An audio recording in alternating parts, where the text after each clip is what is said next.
Assalamualaikum warahmatullahi wabarakatuh. Di sini kita akan membahas mengenai pengambilan keputusan etis terkait teknologi dan privasi di tempat kerja, atau bisa disebut technology and privacy in the workplace. Pada awalnya, teknologi seringkali dianggap tidak memiliki nilai.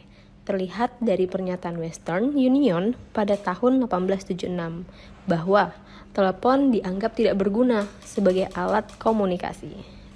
Namun, seiring waktu, norma sosial dan kebiasaan manusia terus berkembang, seperti yang disampaikan pada Mark Zuckerberg.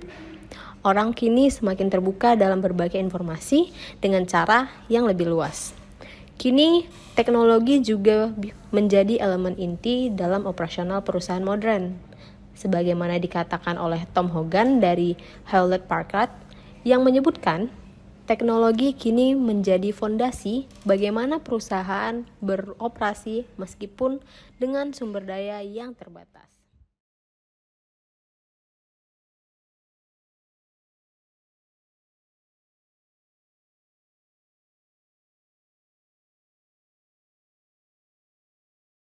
Lalu, gimana sih opening discussion point-nya?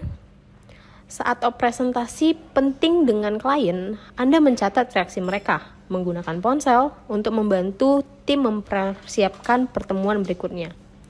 Namun, CFO salah paham dan mengira Anda tidak memperhatikan, sehingga kesepakatan hampir saja gagal. Ketika kembali ke kantor, atasan Anda marah atas situasi ini. Di saat yang sama, ponsel Anda bergetar karena ada panggilan dari klien lain. Kini, Anda harus memilih menjawab telepon tersebut atau fokus menyelesaikan masalah dengan atasan. Seperti yang dikatakan oleh Thomas Friedman pada buku The World is Flat, menjelaskan bahwa globalisasi semakin cepat di abad ke-21 karena perkembangan teknologi, terutama internet dan komputer.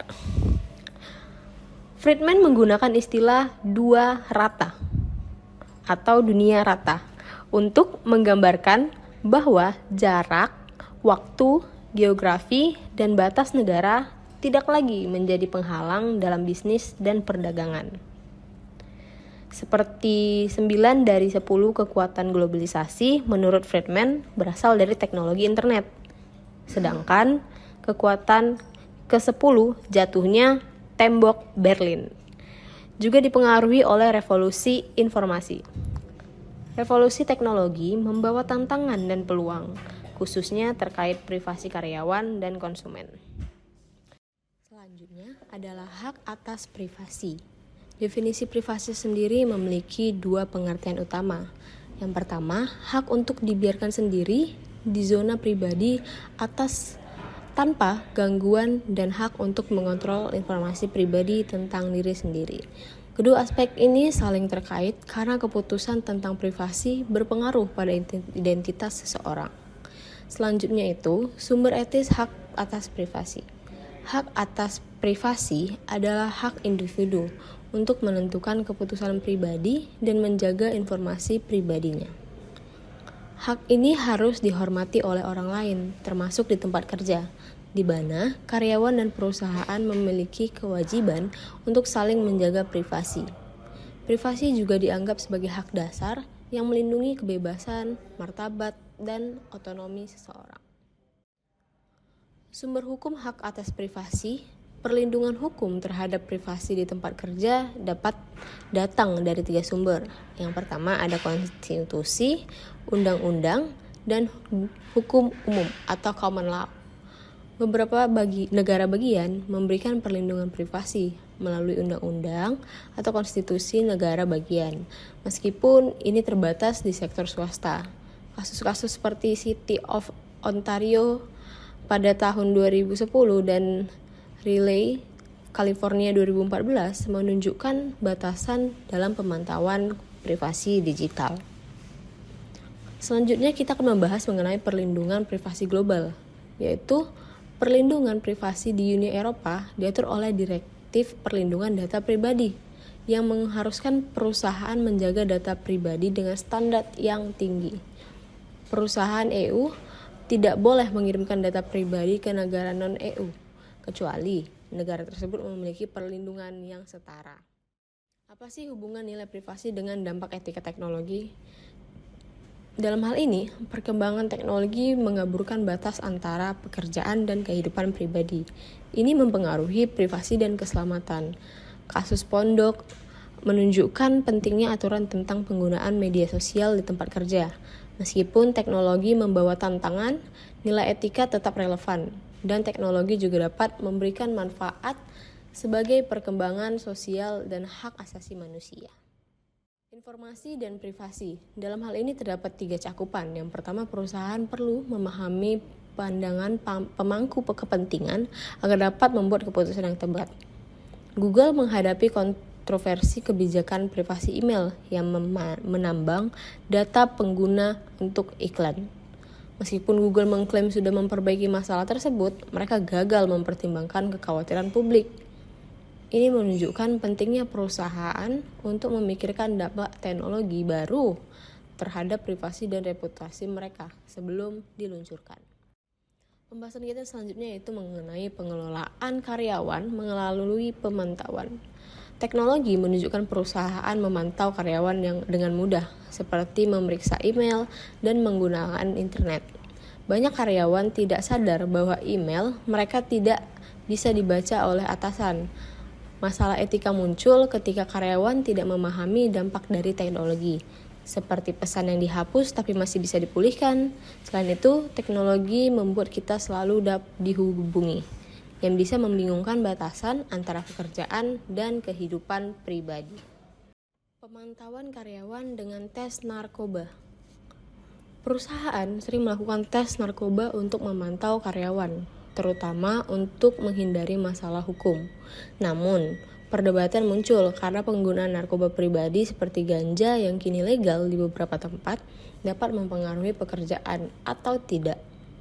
Tes narkoba bisa menimbulkan masalah etika karena ada kemungkinan masalah dalam menilai perilaku karyawan berdasarkan tanda-tanda seperti penurunan kinerja atau absensi yang bisa saja disebabkan oleh alasan lain. Bentuk lain dari pemantauan ini sendiri yaitu perusahaan dibatasi dalam mengumpulkan informasi karyawan, termasuk data medis dan genetika yang dilindungi oleh aturan seperti HIPAA, ADA, dan GINA. GINA melarang diskriminasi berbasis genetika, tetapi ada pengecualian untuk alasan tertentu seperti cuti medis.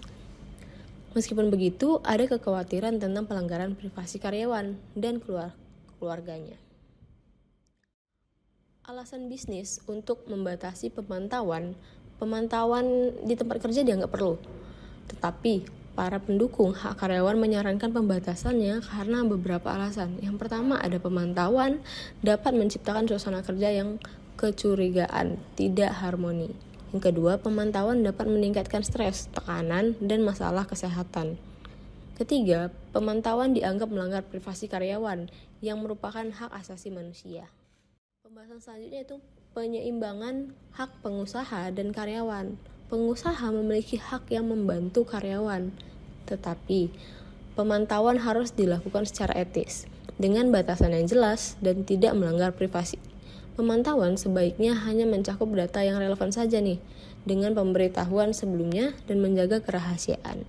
Jika dilakukan secara berlebihan, pemantauan dapat merusak kepercayaan, menciptakan ketegangan, dan mengurangi kenyamanan di tempat kerja. Regulasi tindakan di luar jam kerja. Mengenai hal ini tuh, regulasi mengenai aktivitas karyawan di luar jam kerja adalah topik yang menarik ya.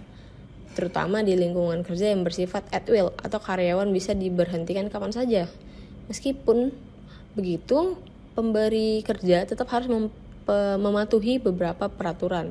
Sebagai contoh, Undang-undang diskriminasi gaya hidup di New York melanggar keputusan untuk tindakan yang didasarkan pada tempat jenis aktivitas di luar jam kerja, aktivitas reaksi yang sah, konsumsi produk legal, kegiatan politik, dan keanggotaan dalam serikat pekerja.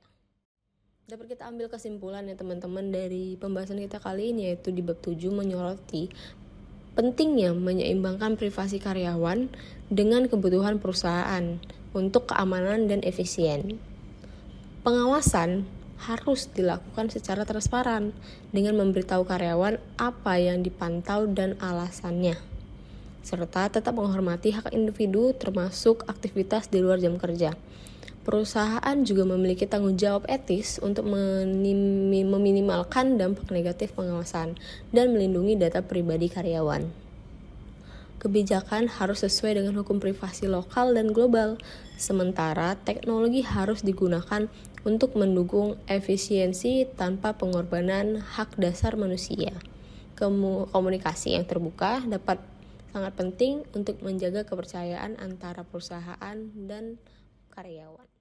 Cukup sekian untuk pembahasan kita kali ini mengenai pengambilan keputusan etis terkait teknologi dan privasi. Assalamualaikum warahmatullahi wabarakatuh.